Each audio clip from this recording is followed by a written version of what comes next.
Florida man bans social media. Not quite, but also not untrue. It was officially announced today that the Florida legislature, including Governor DeSantis, who has signed the bill into law, has passed a law requiring that minors be restricted from being on social media until they are 15 years of age, I believe, and that they theoretically can quote unquote get parental consent to be allowed, which who the hell's going to enforce that?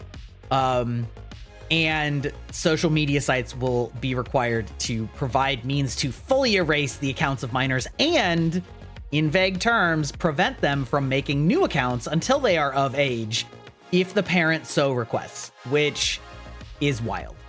I do not think that the internet is ready for true age verification because, and I don't think that they understand what they're asking for when they ask for it. Do I think that minors should be unsupervised on social media?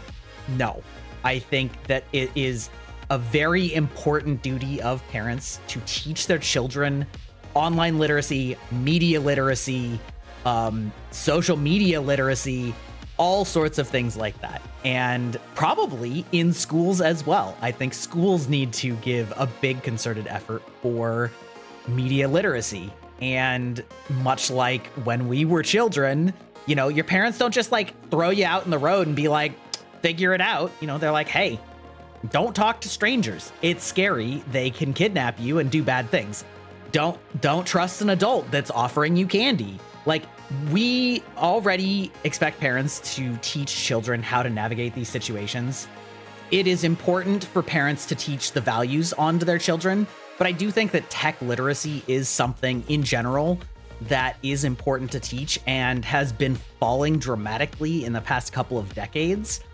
There are reports all the time now about people entering the workforce that literally don't understand the concept of a file directory or like a file path or where you're saving files. And that's actually insane. Like you cannot function in an adult work environment without that kind of knowledge. And that is the most basic computer literacy. And the problem is they used to teach those kinds of things in school until it became, quote, old fashioned. And now kids grow up with like phones and tablets and whatever, which is fine. I'm not saying that that's a problem, but it's sort of just assumed that they understand the underpinnings of how these things work and how the internet works. And that's just not true. You just can't assume that everyone knows these things. The problem is that there's only two ways to go about restricting people of a certain age from being on specific websites, right? Either option one, it has no teeth and is completely pointless, easy to bypass. Think the yes officer, I'm over 18 on this site, right? Like, obviously, that is basically all the diligence that adult sites use, and it has no teeth, obviously. Everybody can just click that box, and that's that, right? And if that's all they do, I guess, whatever. At that point, it just makes it performative and pointless legislation. Or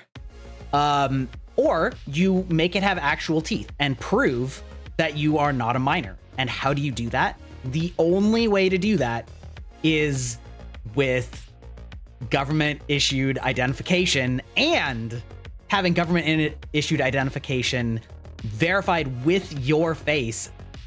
And even that is still like, you can still get past it, but that is probably as much as they would ever ask. And you have to ask yourself, how many times have there been data breaches from some of the largest companies in the world in these like firms where there's been a data breach in your credit score, and they listen, they might have got your social security number, all that stuff.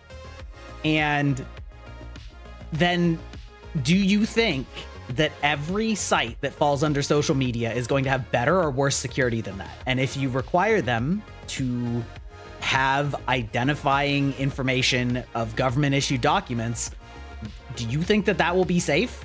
I don't think that at all. And it's just a horrible minefield for identity theft and all sorts of things like that, to say nothing of the complete and utter disappearance of any form of digital privacy.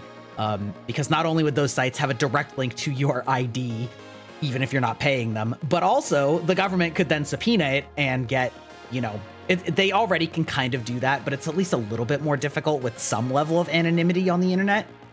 And I just think it's really dangerous. And I think that, as I started with, the internet at large and legislatures are not really ready to tackle this question. In Texas, the hub stopped working completely for anyone who wasn't posting there. Indeed. And that is essentially, it's not so much that Texas banned it as much as that Texas basically said that you're going to have to give them ID. And so then the companies themselves, the hub, so to speak, said, we're not going to do that. So we're just going to ban everyone from, like, they took themselves out of Texas because it would be essentially impossible to comply with that in a reasonable way. The internet is something that is vastly not understood by lawmakers and the public at large, and it's really scary to see such stupid things. Let's list a few more concerns. Social media accounts. What is social media? Can anybody in chat give me a definition? Like, how would you define social media? Social media are interactive technologies that facilitate the creation, sharing, and aggregation of content, ideas, interests, and other forms of expression. Wikipedia. Great. So Twitch?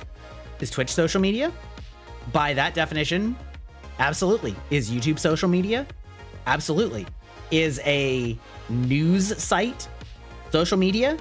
Well, maybe, maybe not. Maybe you could argue that there isn't the ability for users to post content. Oh, but there's a comment section. Well, sounds like that's social media. It's the problem is, right, that, and this is a problem that I feel especially sensitive to, probably because I'm a software engineer, is in the world of software engineering, you have to be very specific because a computer is not smart. A computer will do exactly what you tell it to do. Not talking about AI where that's a little weirder, but a computer will do exactly what you tell it to do and exactly how you're defining it. And the law argues about single word grammar and about what exactly a law does and doesn't cover. And so it's very easy to say conceptually, oh, well, social media should do this or should not do this or shouldn't be allowed to do this. But how do you define social media? That's the question I started with. And the problem is that you really can't define it. It's kind of just like I know it when I see it. But if you want to give a definition that is sufficiently useful to encapsulate all social media without singling out single companies, which they wouldn't do for a general law, then it pretty much falls under everything, right? And so you're basically saying that anywhere on the internet that you can type anything that anyone else can see is social media? Like, is that what you're saying? Because if so, then every single one of those sites has to ID verify you. I suppose there is a hidden third option, which is that the government could form an agency to basically be the ID authorization for all websites, and all websites would have to traffic through that. But I don't think I need to tell anyone how terrifying the concept of the government is the pass-through for all your internet activity would be. That's a horrifying thought that I don't think any of us would actually want to entertain. And I don't know. And that's the problem, is that these kinds of laws are incredibly scary and incredibly dangerous on literally every side of the issue. Like, whether it's because you do or don't trust the government, whether it's because you do or don't trust corporations, whether you do or don't trust hackers, like literally every single part of this is viscerally terrifying to me. Like I said, I mean, when I was talking about this with AI, I said the world honestly still isn't ready for the internet, and that's where we have, and here we go. We get these laws that just don't really make sense. Similarly, you see it with Section 230. It's been a hot minute since I've had to look it up, but that was a hot button debate for a long time about whether or not social media platforms have a right to have any sort of editorial constraint over the content posted on them and what liability that gives them. And even that debate, every single side of that has catastrophic impacts on the internet and the world at large. And we still honestly don't have a good solution for that. It is a very interesting and scary time to be alive and be paying attention. Anyway, that's our like today in terrifying news.